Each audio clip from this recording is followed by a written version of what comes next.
grâce de Dieu qu'on soit là. Peut-être tu en as pris l'habitude et tu n'en es plus conscient, mais le fait que tu sois là assis, c'est vraiment une grâce de Dieu. Amen. Alors comme votre pasteur l'a dit, on m'a demandé de chanter un cantique, on va chanter à la gloire de Dieu. Amen. Tout ce qu'on fait, c'est à la gloire de Dieu. Amen. Tout ce qu'on prêche, tout ce qu'on témoigne, tout ce qu'on fait, mettre une chaise, jouer le piano, allumer la lumière, tout ce qu'on fait, c'est pour la gloire de Dieu. Alors je voudrais demander à mes frères, aux sœurs, on s'incline, on ferme les yeux et on commence à dire, Seigneur, parle-moi. Seigneur, j'ai besoin d'un mot de toi. J'ai besoin que tu viennes, Seigneur, et tu révèles. Vous savez, moi, je ne suis pas de ceux qui font je vois, j'entends, je vois. Non, je ne suis pas un voyant, moi. Je ne joue pas à ceux qui ont des révélations. Je sens qu'il y a quelqu'un qui a des angoisses. On est plus de 100 et presque la moitié ont des angoisses. Alors, ce n'est pas des révélations, ça. Mais on veut être biblique, on veut prêcher Christ, on veut prêcher Jésus. Alors, on s'incline, les frères, et je vais vous entendre prier. Je vais entendre la prière monter, l'intercession monter. Et on chante à la gloire de Dieu.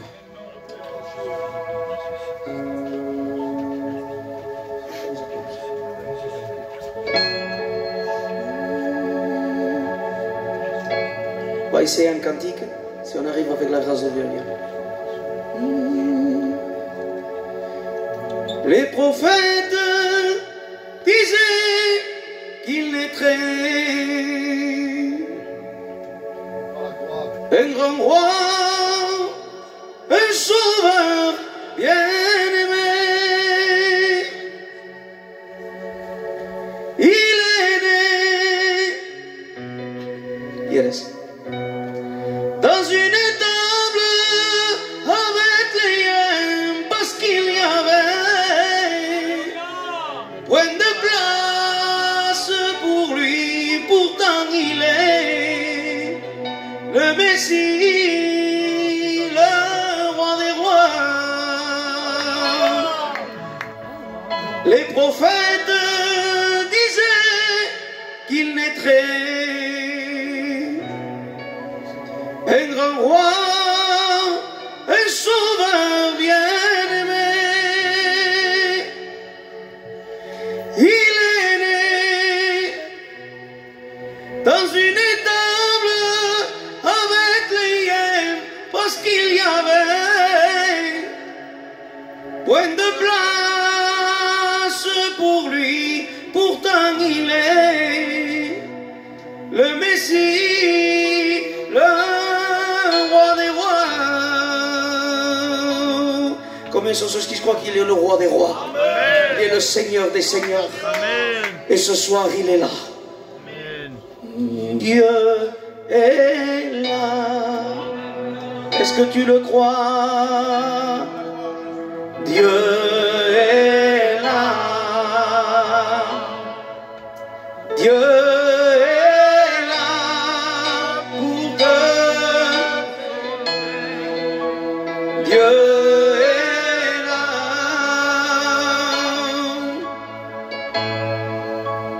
Dieu est là pour te bénir, te consoler et te guérir. Si tu crois en sa parole, Dieu est là.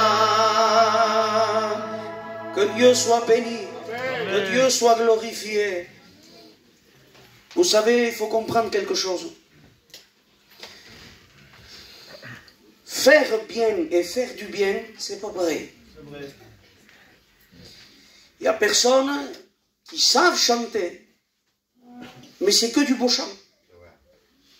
Et tu as des personnes qui ne savent pas chanter, mais que quand ils chantent, l'onction de Dieu les accompagne. Amen.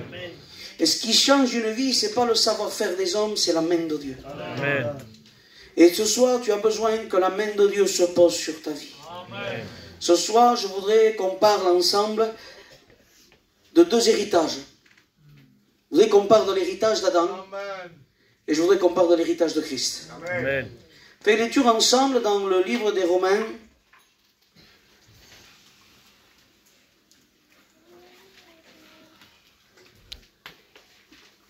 La parole de Dieu, elle dit ainsi. Attendez que je ne me trompe pas. Romains 5, 12.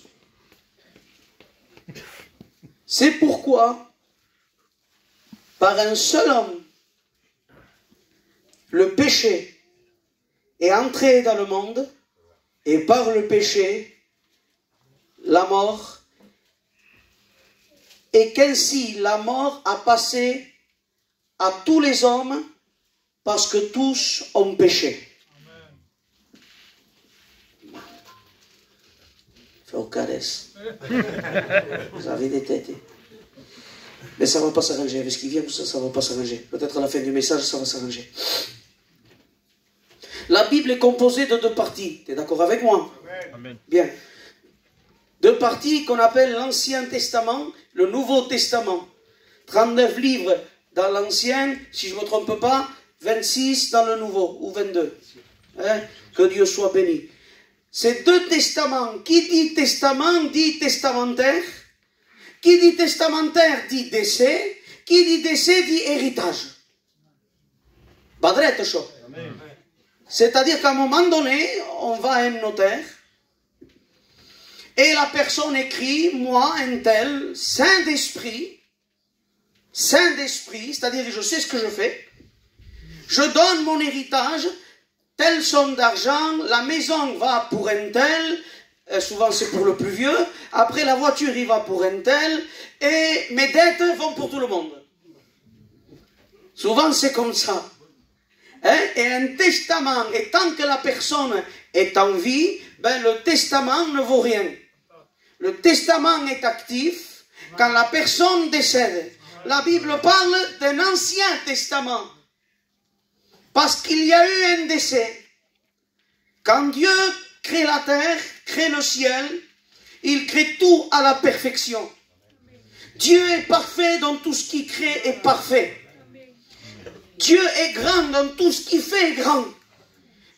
Et Dieu crée le ciel, crée la terre, crée les animaux. Il dit que la terre apporte du fruit, les arbres ont grandi et les arbres ont commencé à porter du fruit. Il dit que la terre donne de la vie et l'herbe a commencé à pousser. Regardez, pour vous dire que la création de Dieu est plus forte que la création des hommes, vous avez déjà vu des plantes traverser le goudron? Allô? Est-ce que tu l'as vu? Oui, tu l'as vu. Donc ça veut dire que le goudron, c'est la création de l'homme. Mais tu vois que la création de Dieu arrive à traverser le goudron. Amen. Parce que même quand l'homme veut empêcher ce que Dieu dit, ça s'accomplit. Même quand l'homme met l'opposition, met le goudron de l'opposition, mais parce que Dieu a dit l'herbe elle poussera, l'herbe elle pousse, et on est même obligé des fois de la couper, parce que sinon elle monte sur la maison. J'ai raison ou pas les frères? Amen. Amen. Donc Dieu crée les océans, il crée les montagnes, Dieu crée la vie animale, terrestre, maritime, ce qui est dans le ciel, et tout est bien créé. Et Dieu veut mettre un point final à sa création. Il dit faisons l'homme à notre image et à notre ressemblance. Amen. Il crée Adam de la poussière de la terre. Il prend de la poussière. La Bible originale en hébreu dit de la glaise, c'est-à-dire comme une espèce de boue. Et heureusement qu'il nous a fait avec de la boue et pas avec de l'or. Parce que déjà, sortant de la poussière, on est orgueilleux. Mais voilà, heureusement qu'il ne nous a pas fait d'or, le Seigneur. Il nous fait de la boue de la terre. Parce que le mot homme, quand on dit je suis un homme, ben en hébreu, tu dis je suis plein de poussière. Parce que le mot ish, homme en hébreu, veut dire poussiéreux. Ce qu'on homme, c'est pas de pouce.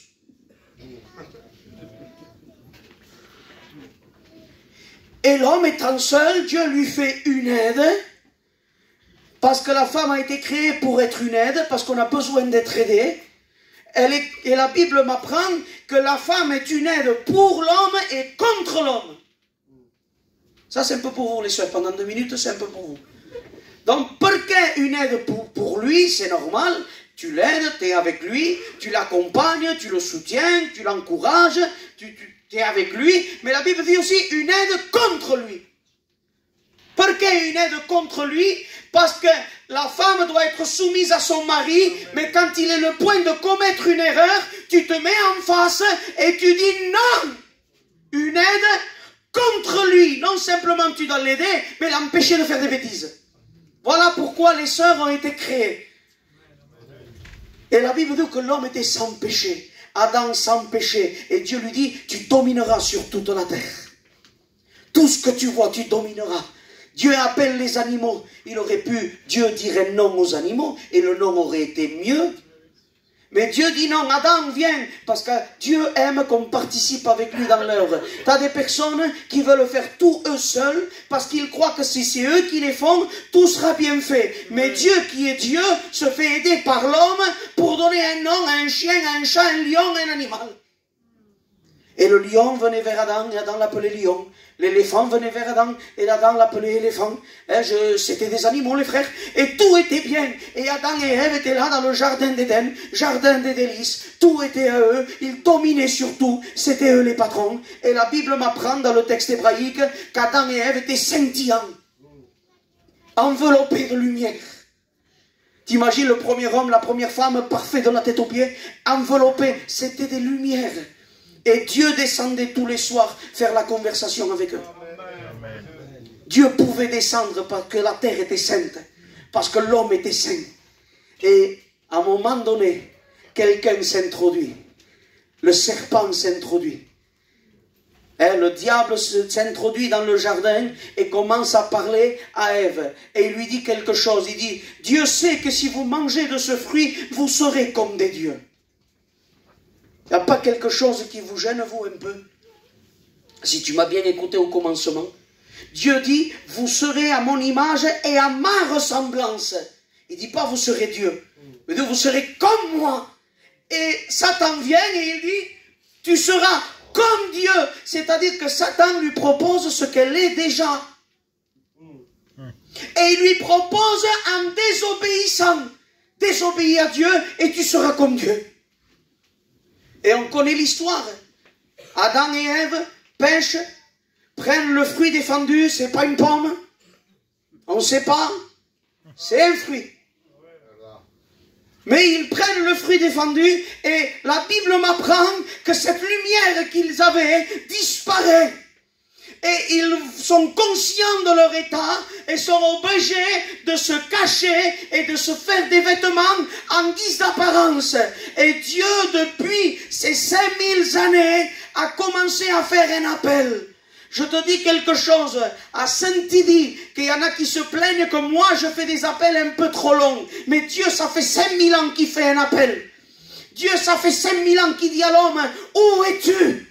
Et Dieu te dit ce soir, où es-tu? Quel est ton état de cœur? Tu diras, je suis dans l'église. C'est pas ça que Dieu dit. Où en es-tu? Où tu vas? Quelle est ta destinée? Quel est ton état? Toi qui étais chrétien, toi qui brillais, maintenant tu es dans les ténèbres. Comment tu es aujourd'hui? Où es-tu?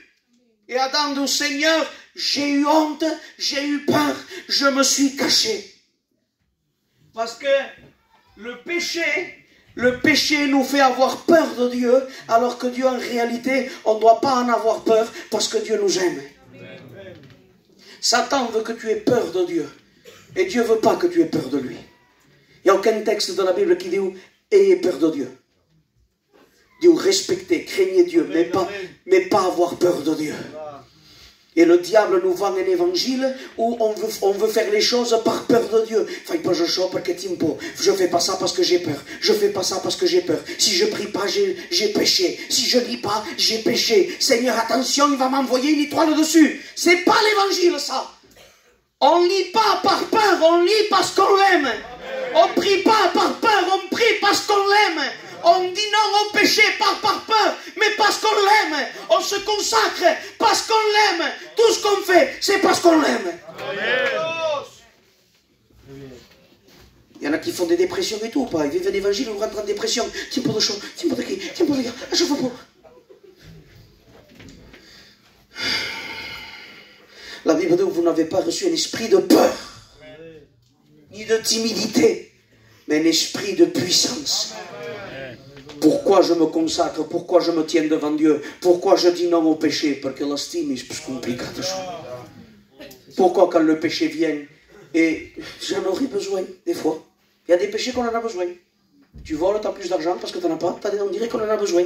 Mais quand tu réfléchis, mais si je fais ça, je fais du mal à Dieu. Donc qu'est-ce que je pèse? Un frigo plein ou je l'aime à lui, mon amour pour lui? Qu'est-ce qu'on pèse là? Le frigo plein ou mon amour pour lui? Et moi je pèse bien les choses. Mon amour pour lui parce que lui il est capable de remplir mon frigo. Amen. Il y en a qui pêchent contre Dieu parce qu'une batterie à 10 euros pour les faire ailleurs. Quand on voit des batteries sur le bord du chemin, on dirait qu'on voit de l'or. Et pour 10 euros, ça prend, ça vole, et oh, dis donc. Pour 10 euros, frère. On a un Dieu qui a dit, les oiseaux ne sèment ni ne récoltent, et pourtant Dieu les nourrit. Vous êtes plus importants, vous, que des oiseaux. Alors les frères, ne péchons pas pour des broutilles, pour des choses qui valent rien. On aime Dieu, on se sanctifie pour Dieu. On l'aime à lui, on prie, on se consacre, on ne pêche pas pour lui. Lui, il est mort pour nous, on ne veut pas vivre pour lui. Et Adam pêche. Et quand Adam pêche, Dieu, quand vous mangerez de ce fruit, vous mourrez, mort, testament, voyons l'héritage.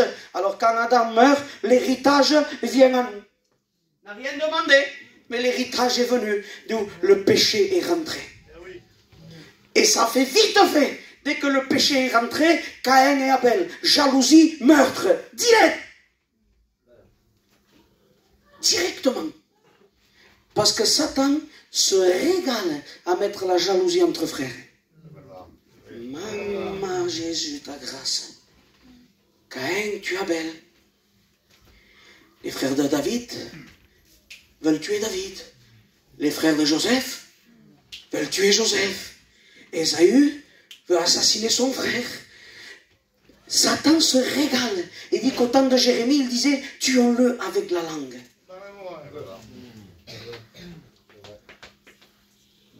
Parce que la langue fait plus de mal qu'un coup. Et ça fait plus de mal quand c'est quelqu'un que tu aimes. Et quand c'est quelqu'un que tu aimes qui te met un coup de couteau dans le dos. Qu'après il y a un mal à l'aise dans l'église. Et aujourd'hui, je ne sais pas si j'exhorte ou j'évangélise, je ne sais pas où je vais. Laissons faire le Saint-Esprit. Écoute, aujourd'hui, cet esprit-là de jalousie de Caïn et d'Abel, on l'a encore dans nos églises. Hein? Ouais. Parce qu'à un moment donné, tu vois des Caïn qui veulent tuer des Abel, parce que l'Abel, il est appelé au ministère, et pas Caïn. Tu vois des Caïn qui veulent tuer des Abel, parce qu'Abel chante, et pas Caïn. Alors tu as des jalousies, et tu as des complots, et ça se parle plus, et certains ça change d'église, et ça sort de vie et lumière, parce qu'ils croient que le fait d'aller là-bas, ce ne sont plus des Caïns. Si tu es un Caïn ici, tu seras un Caïn là-bas. Et les portes ne changent personne. Hein.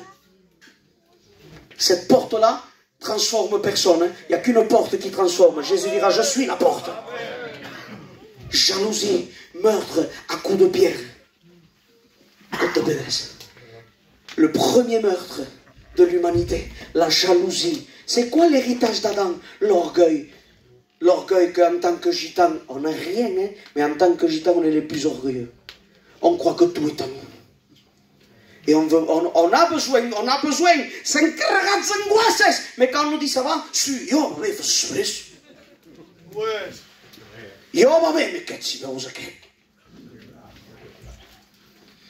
plein d'angoisses.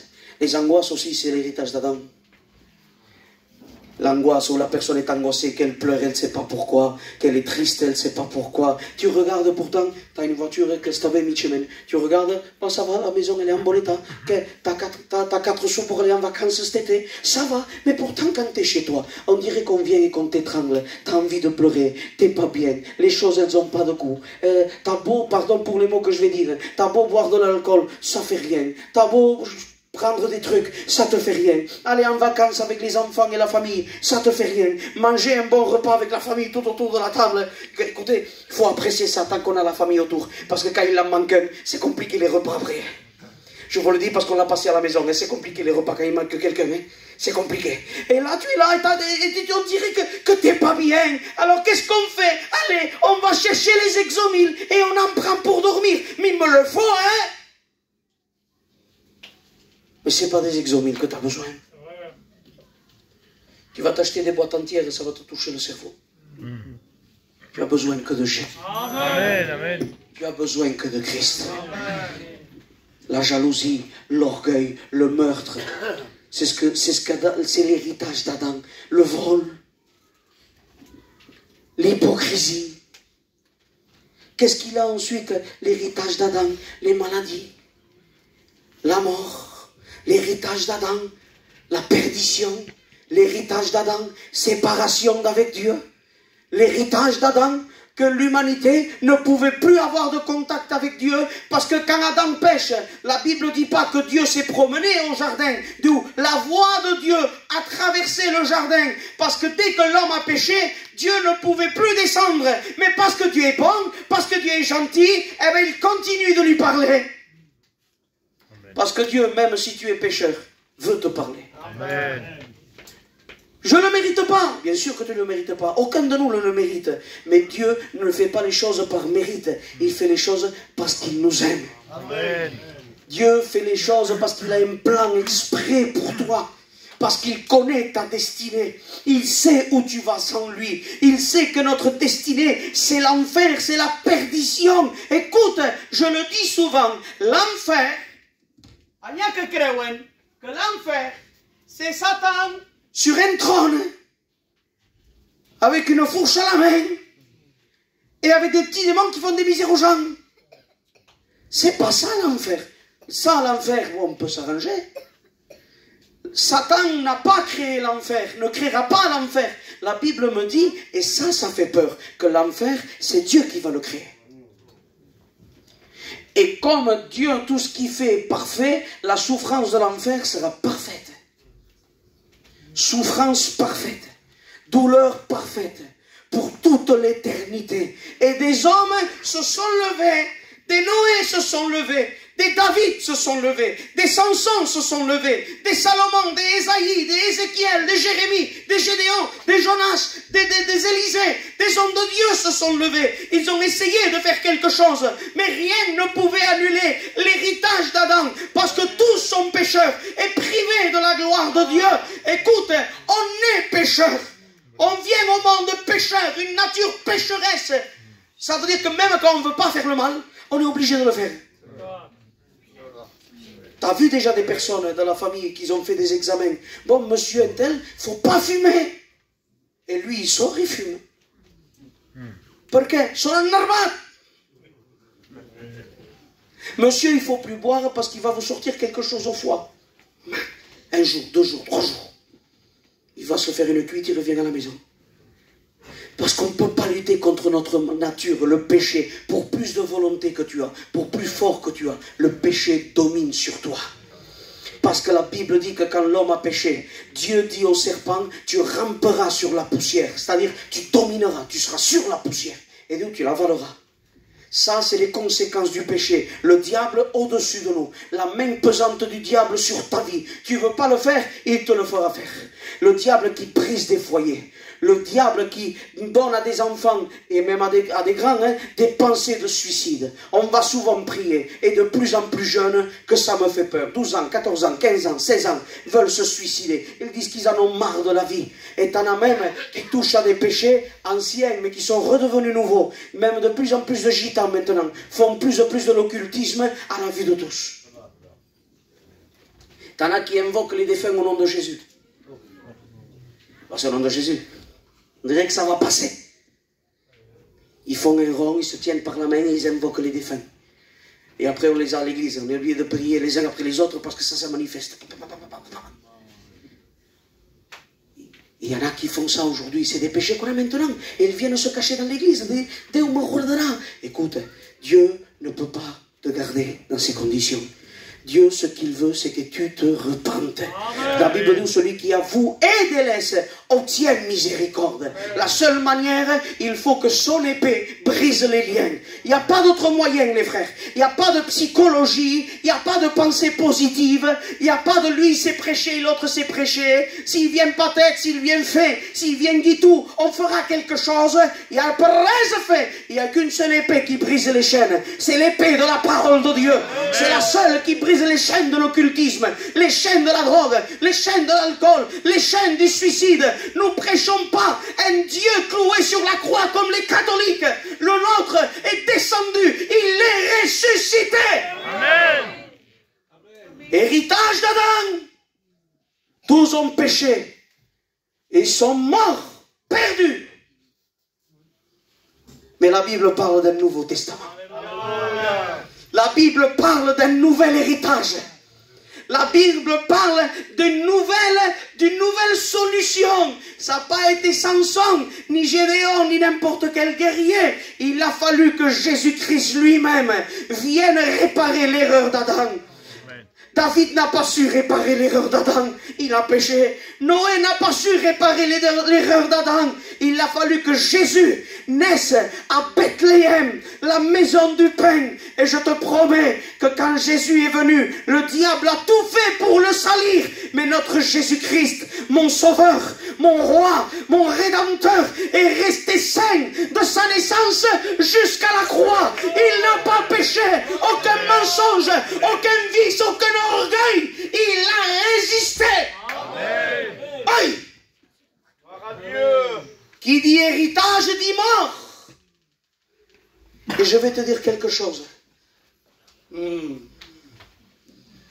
Au jardin d'Éden, Adam a échoué. Alors Dieu a voulu refaire le deuxième round. On dirait qu'il aime les jardins. Dans un autre jardin, à Gethsemane. Un autre jardin.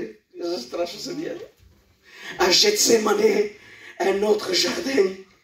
Et Satan se présente devant le dernier Adam. Jésus, ce n'est pas le deuxième Adam, c'est le dernier Adam. Parce qu'après Jésus, il n'y en aura plus. Et là, il y a comme une tentation qui est faite, une envie d'abandonner. Seigneur, si cette coupe pourrait s'éloigner de moi. La coupe, c'est pas la croix. Hein. La coupe, c'est pas la croix. Tu sais, c'est quoi la coupe? C'est d'être séparé de Dieu. C'est-à-dire que Jésus demandait, Seigneur, j'y vais. Mais viens avec moi. Mais comme il devait recevoir tout le péché de l'humanité, Dieu ne pouvait pas le suivre. Parce que la Bible dit que nos péchés font détourner la face de Dieu. Alors Jésus devait choisir. Ou Dieu restait avec lui, mais il nous perdait à nous. Ou il perdait Dieu pour un temps et il nous gagnait à nous. Et on sait le choix qu'il a fait Jésus. Il a dit, Seigneur, non ma volonté, mais la tienne. J'accepte d'être séparé de toi et je monte à la croix. Et là, nous voyons un Jésus crucifié, avec des crachats sur le visage, ensanglanté. Et là, nous voyons un Jésus que son visage, la Bible dit, son visage était irreconnaissable. Il n'avait même plus le visage d'un être humain. Le sang était en train de couler. Les mains clouées, les pieds percés, une lance sur son côté, une couronne d'épines qui traversait sa tête, scoltait. On ne le méritait pas. Tu sais qu'il y a des personnes, je ne sais pas pour vous, mais à Perpignan on le fait ça. Malheureusement, il y a des choses qui se passent et des fois, il y a des problèmes et on dit, ils ne méritent pas que j'aille le voir.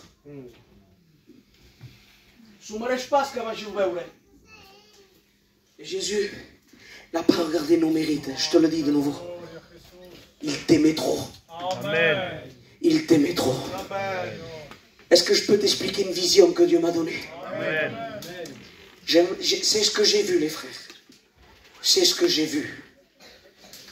Dis ce que tu veux. Moi, je l'ai vu. Dieu me montrait, on dirait que je voyais deux écrans. Je voyais le ciel et la croix en même temps. Et là, dans le ciel, parce que Jésus dit une parole, il dit, si je fais un signe, 12 légions d'anges descendent. 12 légions, ça fait 71 000 anges. Et Dieu me montrait l'armée en haut, avec Michael devant, en armure, des épées à la main, et toute cette armée sur des chevaux blancs derrière. Et je voyais l'armée céleste. Je voyais Michael, je ne peux pas te dire son visage, je ne peux pas te dire à qui il ressemblait. Mais je voyais quelqu'un devant, avec la main comme ça, et les chevaux en train de frapper. Je voyais la poussière se soulever. J'entendais tout, je ressentais tout. Je ne peux pas te dire le blanc que c'était. Je ne peux pas te dire le doré que c'était. Des couleurs qu'on ne connaît pas. Mais je voyais l'armée céleste. Et l'ange Michael en train d'avoir la main comme ça, en disant, les frères, il s'appelle le frère en haut. Il s'appelle le frère. Il dit, les frères, dès qu'il nous fait un signal, on descend et on détruit tout. Quand on crachait sur Jésus, j'entendais des voix derrière lui. Mais regarde ce qu'ils font. Ils crachent sur le Créateur. T'imagines qu'un crachat de Jésus, c'est biblique ce que je dis, hein, un crachat de Jésus a rendu la vie aux aveugles. Et eux lui crachaient sur le visage. On lui mettait des coups de poing. J'entendais des anges se plaindre en disant, on doit descendre. Et lui, il était là. Michael était là. Tant qu'il dit rien, on ne descend pas. Ça résonnait. Ça résonnait dans le ciel. Et à un moment donné, Jésus lève la tête.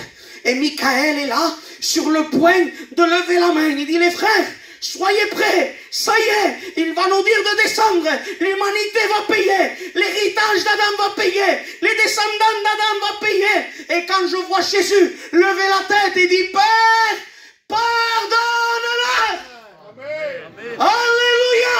Amen. Et je voyais Michael dire, les frères, laissons les chevaux, laissons les épées, il les aime trop, il ira jusqu'à la fin, il accomplira le plan, il fera ce qu'il doit faire. Et si le péché est venu par Adam, la grâce est venue par Jésus. Amen.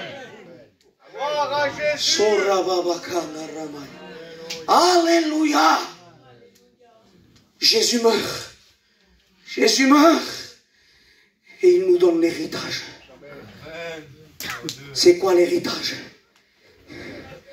La vie éternelle en Jésus-Christ. C'est quoi l'héritage? Wow. La Bible dit que quand Adam pêche, Dieu met 2 chérubins devant le jardin, devant l'arbre de la vie. Il met 2 chérubins avec des épées flamboyantes. Quand Jésus meurt, le voile du temple se déchire. Et derrière les voiles du temple, qu'est-ce qu'il y a, les frères? Qu'est-ce qu'il y a derrière le temple dessiné en or? Il y a 2 chérubins. Mais tu sais quoi? Ce sont des chérubins sans épée. Parce que la croix a enlevé l'épée des mains des chérubins. Parce que maintenant que le voile s'est déchiré, toi et moi, on peut rentrer dans la présence de Dieu. Alléluia. Drogué, alcoolique, suicidaire, méchant, tout ce que tu veux, grâce au sang de Jésus, ce soir, tu vas sentir la présence de Dieu. Amen. L'héritage de Jésus. Tu sais c'est quoi l'héritage de Jésus? Ce n'est plus moi qui vis, c'est Christ qui vit en moi. Amen. Tu sais c'est quoi l'héritage de Jésus? On redevient à l'image de Dieu. Amen. Tu sais c'est quoi l'héritage de Jésus? Toi et moi, la Bible dit, par la foi, on est déjà assis dans les lieux célestes. Amen. Tu sais c'est quoi l'héritage de Jésus? Vous n'êtes plus un temple. La Bible dit, vous n'êtes plus ténèbres. Maintenant vous êtes la lumière du monde. Amen. La lumière, wow, la lumière qu'Adam a perdue, Jésus nous l'a redonnée. Parce qu'il dit maintenant vous êtes la lumière du monde. Maintenant, regarde l'héritage de Jésus. Vous imposerez les mains aux malades et les malades seront guéris. Amen.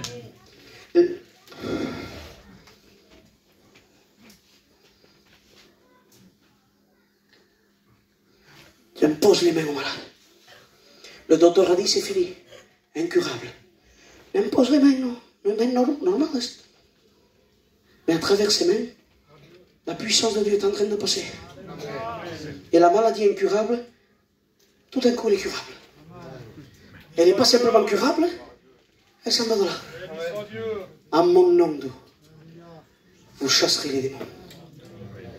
Au jardin d'Éden, dit que le diable, il est sur la poussière. Dans le Nouveau Testament, d'où vous, maintenant, vous marcherez sur les serpents. C'est plus lui qui marche sur nous.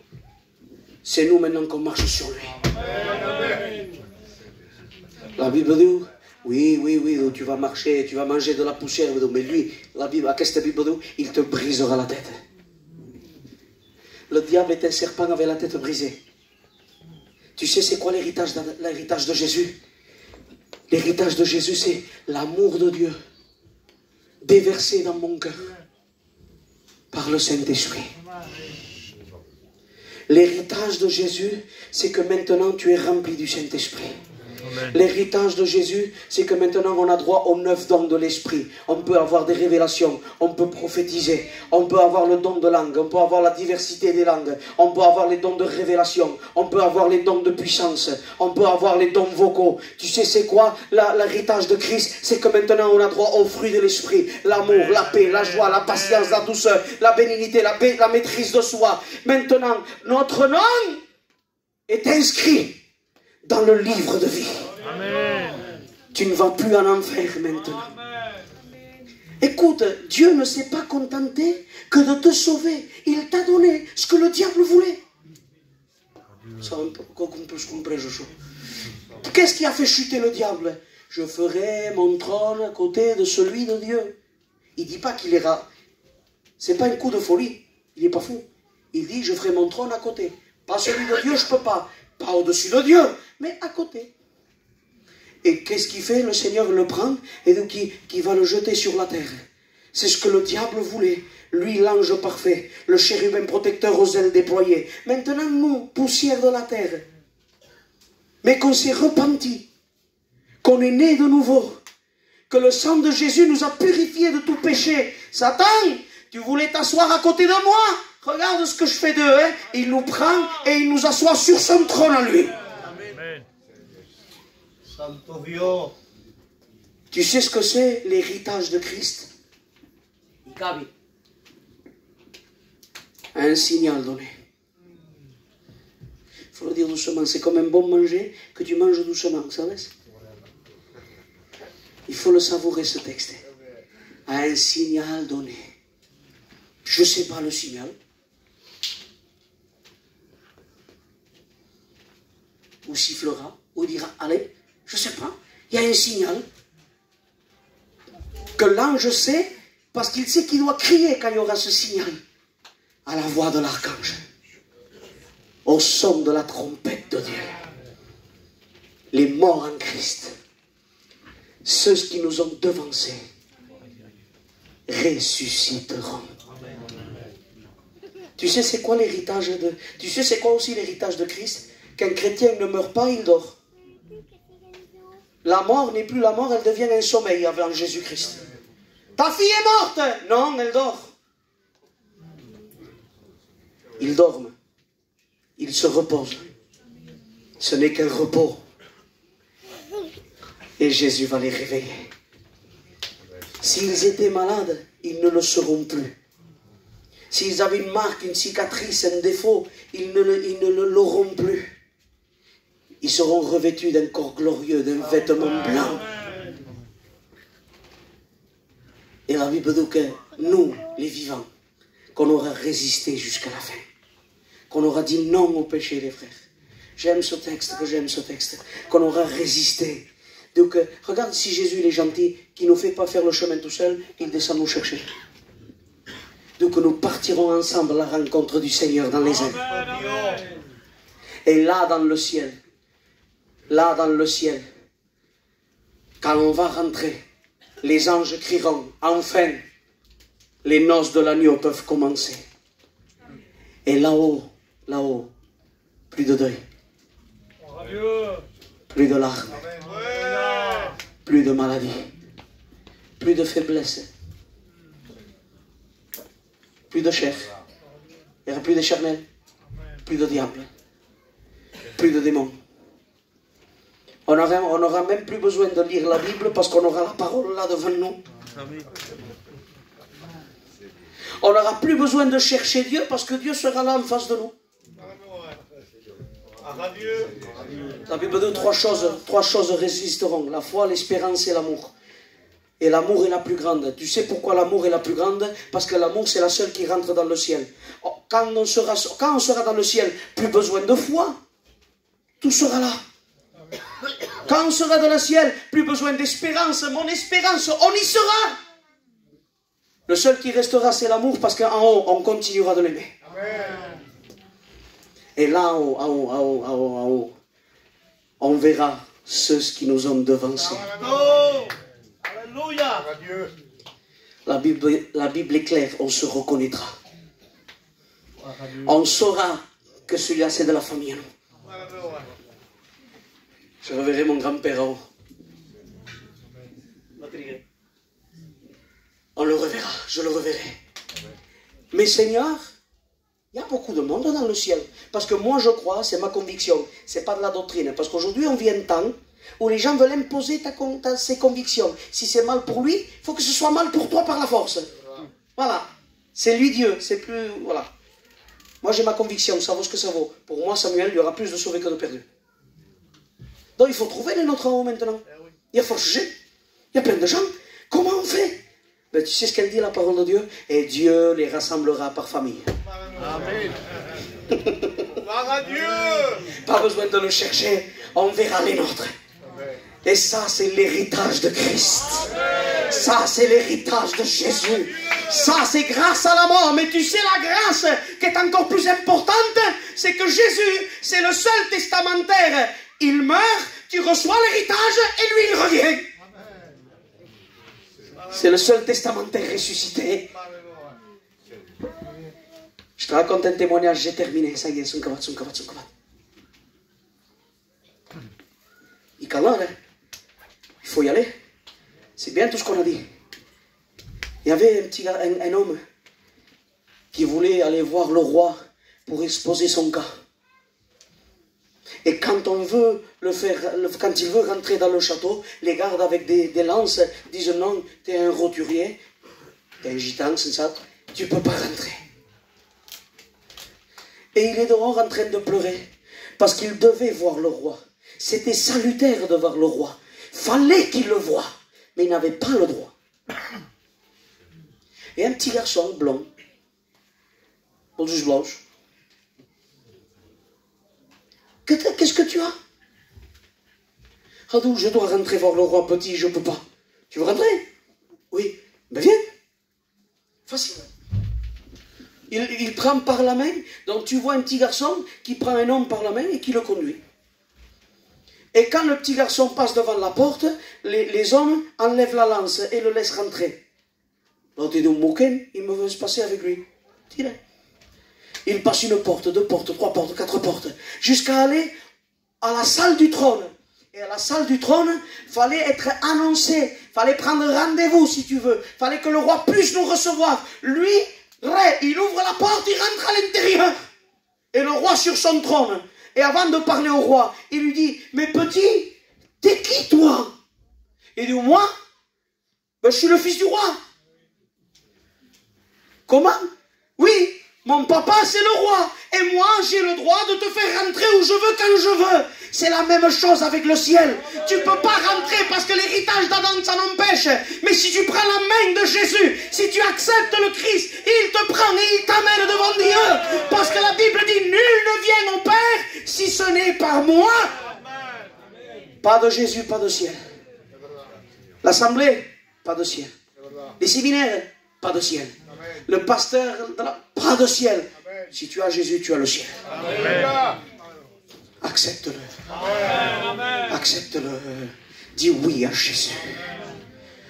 Tu sais, il y a des églises qui n'aiment pas les appels parce qu'ils disent se lever, ça ne sauve pas. Mais on le sait. Tu crois qu'on ne le sait pas, non? Ah, on ne le savait pas, Seigneur, nous empêche comme. On le sait. Tu crois qu'on est venu au ministère comme ça, en rêvant?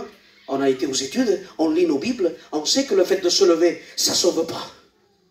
Mais le fait que tu te lèves, ça veut dire que j'ai pris une décision. Amen. Et c'est ce que Dieu veut, ta décision. Amen. Dieu veut que tu lèves pour dire, bon allez, j'ai décidé. Je vais marcher avec Jésus. C'est décidé.